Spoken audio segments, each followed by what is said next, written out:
हरियाणा में सरकारी डॉक्टरों द्वारा की गई 2 दिवसीय हड़ताल का असर गुरुग्राम के सिविल हॉस्पिटल में देखने को मिला। डॉक्टरों की हड़ताल के चलते मरीज खासे परेशान नजर आए। वहीं सिविल हॉस्पिटल के पीएमओ ने दावा किया कि डॉक्टरों की हड़ताल का हॉस्पिटल में कोई खास असर नहीं पड़ा है, क्योंकि स्वास्थ्य विभाग ने पहले ही वैकल्पिक व्यवस्था की हुई है, जिसके चलते ओपीडी से लेकर ऑपरेशन और इमरजेंसी सेवाएं लगातार जारी है। सिविल डॉक्टर एसोसिएशन द्वारा जो हड़ताल पे घोषित की गई थी 2 दिन के लिए 8 और 9 तारीख की, उस पे हमने संज्ञान लेते हुए हरियाणा सरकार द्वारा स्वास्थ्य विभाग द्वारा संज्ञान लेते हुए एक नियम और निर्देश जारी किए गए थे, जिसमें सभी ओपीडी, लेबर रूम, इमरजेंसी और इन केस इमरजेंसी ऑपरेशंस होते हैं वो भी सारे चलेंगे। और वो अभी जैसे कि मैं आपको बताना चाहूँगा कि इस टाइम हमारे यहाँ पर वो सारी सेवाएं चल रही हैं। ओपीडी में डॉक्टर्स सारे अपने लगे काम कर रहे हैं, मरीजों को देख रहे हैं। लेबर रूम में डॉक्टर्स हैं, एसएमओज जो हमारी एसएमओज हैं, गायनिकोलॉजिस्ट, वो भी इस वक्त वो सारा वो कार्य कर रही है जो पहले भी करती थी, लेकिन इस बार वो खुद भी अब ज़्यादा इन्वॉल्व हो गई है। और साथ के साथ ओटी में भी हमने इमरजेंसी ऑपरेशन के लिए सारी सुविधाएं अभी भी चल रही है। और कुछ डॉक्टर्स हमारे अभी जो स्ट्राइक पे नहीं गए हैं उनसे, और कुछ एनएचएम के डॉक्टर्स, आरबीएस के डॉक्टर्स, आयुष डॉक्टर्स की मदद से हमने ये सारी सेवाएं चला रखी है। स्किन का और फ्लू ओपीडी एक जनरल ओपीडी है, जिसके लिए डॉक्टर मनीष राठी खुद जो हमारे डीएमएस है वो बैठे हैं, और साथ के साथ वो स्किन के पेशेंट भी देख सकते हैं, क्योंकि उन्होंने एमबीबीएस तो की है, साथ में उन्होंने एमपीएच भी किया हुआ है। तो स्किन के पेशेंट जो ज़्यादा, अगर वो क्योंकि इसमें इमरजेंसी कुछ ज़्यादा होती है नहीं, तो उनको ट्रीटमेंट एक तरह से वही जारी किया जाता है। कंडीशन देखते हुए, कंडीशन ज़्यादा खराब है तो उनको उनके लिए उसको सेवाएं प्राप्त कर दी जाएगी। ट्रेनी डॉक्टर्स की सेवाएं ली गई हैं, डीआरपी स्टूडेंट्स हैं, पीजी स्टूडेंट्स, एमडी, डीएनबी वाले स्टूडेंट्स हैं, उनकी सेवाएं ली गई है। लेकिन रेगुलर डॉक्टर्स हैं वो एक तरह से लगाए गए, साथ उनके साथ पहले भी वो डॉक्टर्स कैजुअलिटी में, लेबर रूम में या ओटी में सेवाएं दे रहे थे, उनकी सेवाएं थोड़ी सी बढ़ा दी गई हैं, और जगह से निकाल के उनकी सेवाएं लेबर रूम में या इमरजेंसी में ज़्यादा कर दी गई है। गाँव में डॉक्टर्स स्ट्राइक पे हैं, लगभग जो मेरे पास लिस्ट आई है वो कम से कम नहीं तो 70 के करीब डॉक्टर्स स्ट्राइक पे गए हैं। और अभी वापस अब उनको समझाया जा रहा है, जैसे कुछ तो डॉक्टर्स एक दो डॉक्टर ज्वाइन कर गए हैं, जिनको बताया कि ये उनको, हम ये नहीं कहते कि उनको बाकायदा अच्छी तरह समझाया गया कि इनके क्या नुकसान हो सकते हैं, क्या फायदे, तो क्या होगा, नुकसान ही ज़्यादा होंगे। नए बच्चे हैं, उनको तो खासतौर पर प्रोबेशन पे उनको बताया गया कि आप अभी अभी आपने नौकरी ज्वाइन की है, प्रोबेशन का अपना पीरियड है आपको, उसके दौरान अगर ये ना करें तो अच्छा रहेगा, आपकी सेवा अच्छी बिना कोई किसी दाग के चली जाए तो अच्छी रहती है, क्योंकि बाद में पीजी कोर्स करना होता है, 100 तरह के प्रमोशन भी लेने होते हैं। तो उन सबको देखते हुए उनको समझाया गया, और वो काफ़ी मान भी गए हैं। 1-2 डॉक्टर ज्वाइन कर गए, और शाम तक शायद स्ट्राइक का भी असर आधा ही रह जाएगा। मुझे तो ये लगता है कि सरकार भी बहुत ज़्यादा ही इन्वॉल्व हो रही है, तो सरकार के आदेश पर और सरकार के जो जो जो राउंड टॉक हो रही है उनकी वजह से आज शायद स्ट्राइक हो जाएगी। मैं क्योंकि पीएमओ की पोस्ट पे हूँ, तो इस बारे में मैं ज़्यादा नहीं बता सकता।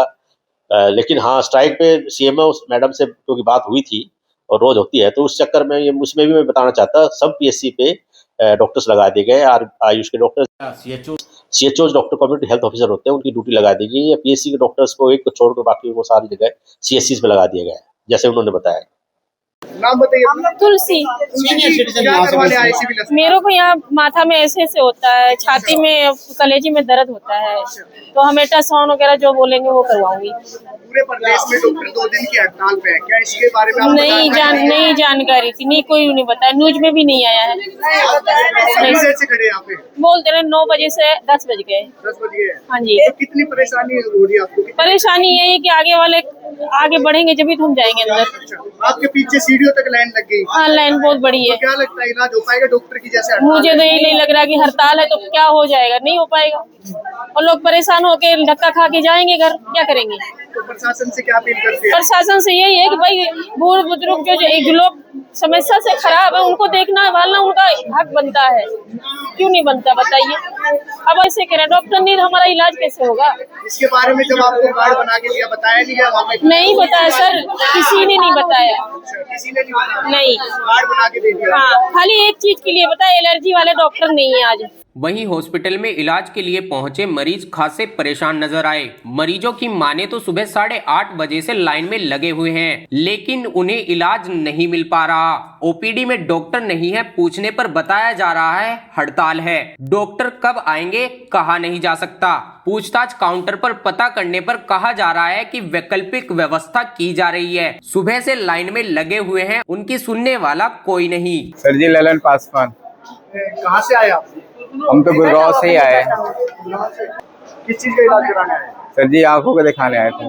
कितनी देर होगी यहाँ पे इंतजार? करीब पौने 1 घंटा से आसपास हो गया। पूरा 1 घंटा हो गया। हाँ जी सर। 2 दिन की डॉक्टरों की हड़ताल है, सर तो इसके बारे में आपको बताया गया था जब आपने पर्ची बनवाई? अब तो डॉक्टर की मर्जी है सर, यहाँ पे तो घड़ी 2 घंटे हो गए। 1 घंटे हो गए सर। हाँ जी। तो क्या कहते हैं, कितनी समस्या का सामना करना पड़ता है, कितनी दिक्कतें हो रही है? सरकारी में तो समस्या करना ही पड़ता है जो भी है। सरकारी में तो डॉक्टर नहीं है अंदर। डॉक्टर तो थे, एक मैम आई थी, उनको दिखा के फिर इन्होंने बोला 6 नंबर में चले जाओ। 6 नंबर में भी डॉक्टर नहीं आ रखे हैं। फिर 4 नंबर में बोले चले जाओ, फिर 4 नंबर में। अमन कितनी देर खड़े हो गए? आधा घंटा हो गया। आधा घंटा। किस चीज का इलाज करवाने आए? यहाँ सर दर्द करता है, यहाँ ना यहाँ से आधा तक। पूरे प्रदेश में डॉक्टरों की 2 दिन की हड़ताल है। जब आपने कार्ड बनवाया तो आपको बताया गया था इसके बारे में? नहीं बताया नहीं गया। बताया नहीं गया? नहीं बताया नहीं डॉक्टर तो है ही नहीं अपने अवेलेबल कैबिन में, रूम में जो। एक्चुअली मुझे जो है वो नंबर जो दिया गया, वो सबसे पहले जो मैंने उनको बताया है तो उन्होंने 229 नंबर दिया है ऊपर का। उसके बाद में नंबर मेरा 8, रूम नंबर 229। अब मैं जब ऊपर गया उन्होंने फिर भेज दिया कि 1 से 4 में चले जाओ। अब मैं यहाँ पे 7 सवा 7 के बाद आया हुआ हूँ, काउंटर भी नहीं खुले। मैं 3 या 4 नंबर काउंटर में लगा हुआ था, तो वहाँ कोई था नहीं पर्ची काटने वाला। अब मैं जब पर्ची काटने वाले के पास गया तो उन्होंने पूछा, कह रहा कि आप जहाँ पे हरियाणा का जो कार्ड बना हुआ है, आधार कार्ड जिसका, वो आप 6 नंबर में चले जाओ। तो मैं 6 नंबर में गया। 6 नंबर से फिर मैं ऊपर गया, वहाँ नंबर दिया उन्होंने। उसने भाई ने जल्दी जल्दी पर्ची काटा, फिर मैं ऊपर गया। वहाँ से फिर लाइन लगा, तो लाइन लगने के बाद में उन्होंने फिर वहाँ तकरीबन आधा घंटा रहा। उसके बाद फिर नीचे आ गया। अब नीचे से मैं वहाँ से लेकर के यहाँ तक अभी तक लाइन में आया। आप देख सकते हैं डॉक्टर नहीं है, इतने पीछे आपकी लाइन लगी। क्या लग रहा है कि इलाज हो सकता है?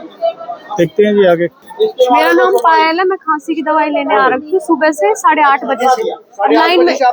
हाँ 8:30 बजे से लाइन में लगे हैं, पर हमारी कोई सुनवाई नहीं हो रही। ना हमें बताया कि यहाँ हड़ताल चल रही है, कुछ भी नहीं बताया। कार्ड बनाया, हम इतनी देर से खड़े हैं, वहाँ से पीछे से सीढ़ियों से लाइन लगा के यहाँ तक आए हैं। आगे वालों को जाने दे रहे हैं, वो जो साइड में लाइन है दूसरी हमें नहीं जाने दे रहे। 8 बजे से आप यहाँ खड़े हैं, 8:30 बज गए, तो क्या लगता है आपका नंबर आएगा, आप इलाज करवा पाएंगे? लगता नहीं लगता इलाज नहीं करवा पाएंगे। जब आपका ओपीडी कार्ड बना था तो उन्होंने बताया नहीं कि डॉक्टर हड़ताल पे? नहीं, कुछ नहीं बताया। हम सुबह से फिर क्यों खड़े होते? ड्यूटी वाले बंदे हम तो सब, हस्बैंड है, ड्यूटी वाले हैं, ये सुबह से दिक्कतों का सामना करना पड़ रहा है। बहुत दिक्कतों का सामना करना पड़ रहा है। बच्चे भी हैं, छोटे बच्चे हमारे। हाँ छोटे बच्चे हैं ज्यादा। नहीं, मेरे हस्बैंड करते हैं ना। हाँ। तो प्रशासन से क्या अपील करेंगे कि आप 8 बजे से 10 बज गए, 2 घंटे हो गए लाइन में खड़े हुए, क्या अपील करेंगे? ये अपील करना चाहते हैं, जैसे अगर हड़ताल थी तो हमें बता दिया जाए, और ना तो फिर ये जो चल रहा है टाइम से सब कस्टमर इनको देखे, सबको, पेशेंट को, और अपना जाने दे। हमें आगे काम भी होता है, बच्चे भी हमारे छोटे छोटे। ये अपील करना चाहते हैं। मेरा नाम सनी है। सनी जी, कितनी देर होगी लाइन में खड़े हुए? मैं अपनी वाइफ के साथ और बच्चे के साथ में आया था। 8:30-9 बजे के करीब आया था। तो मुझे ENT वाले डॉक्टर को दिखाना था। मेरा ऑपरेशन हुआ है कान का, तो 1 हफ्ते बाद में मेरे कान का टाका कटा था। तो अब मैं दिखाने के लिए आया था, मुझे पता नहीं था कि यहाँ पे हड़ताल है।